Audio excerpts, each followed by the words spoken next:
आज की कहानी की शुरुआत होती है एक 14 साल की लड़की से जिसका नाम आरुषि तलवार है। आरुषि तलवार जिसका अगले दिन जन्मदिन होने वाला था, लेकिन उसी की हत्या हो जाती है ठीक एक दिन पहले। और जिस पर आरोप गया उसका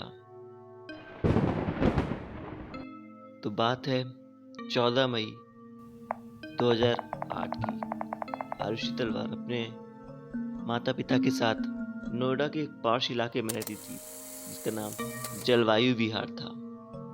यह परिवार देखने में उतना ही ठीक था जितना ठीक हम सबका परिवार होता है। मगर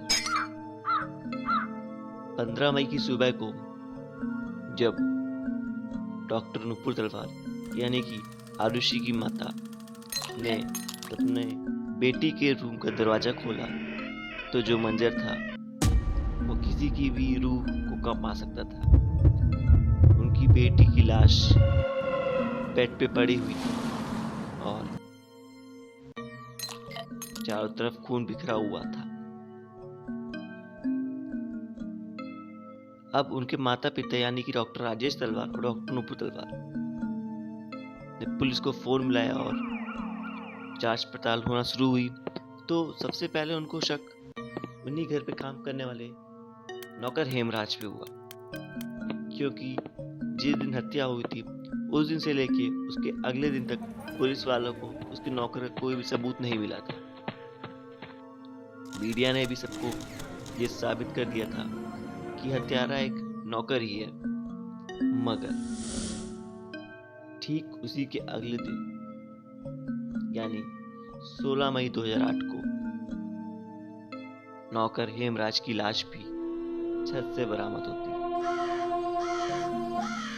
अभी सोचने वाली बात थी कि आखिर जिस पे हम लोग अभी तक शक कर रहे थे उसी की लाश छत से बरामद हुई, यानी कि वो असल कातिल नहीं हो सकता, असल कातिल कोई और ही है।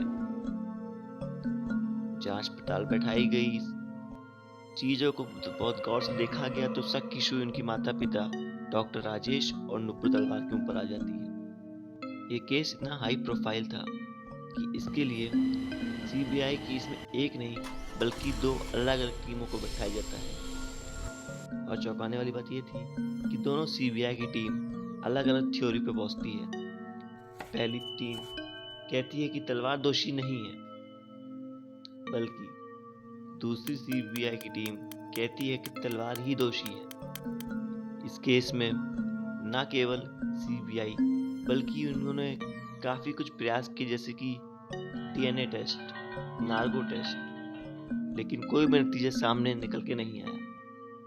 साल बीतते गए और साल आया 2013। गाजियाबाद के कोर्ट ने तलवार दंपति को यानी कि आरुषि के माता पिता को उम्र कैद की सजा सुनाई। ये बहुत ही चौंका देने वाला था, मगर कोर्ट का फैसला था। लेकिन इस केस ने मोड़ तब लिया जब ठीक 4 साल बाद यानी कि सन 2017 में इलाहाबाद कोर्ट ने उन दोनों को बाइज्जत बरी कर दिया, क्योंकि कोर्ट ने कहा कि इनके खिलाफ कोई ठोस सबूत या कोई गवाह नहीं है। तो बात फिर घूम के ही पर आ गई कि आखिर इन्होंने नहीं तो फिर किसने किया था ये मर्डर। शायद से आज भी उसका हत्यारा बाहर खुला घूम रहा है। आज भी शायद से आरुषि को न्याय नहीं मिला। यह एक मर्डर केस नहीं था, बल्कि भारत का सबसे रहस्यमयी और अनसुलझे से मर्डर केस थे। आपका इस बारे में क्या कहना है कमेंट में जरूर बताइएगा। वीडियो अच्छा लगा हो तो लाइक करें, सब्सक्राइब करें और चैनल को शेयर करना ना भूलें।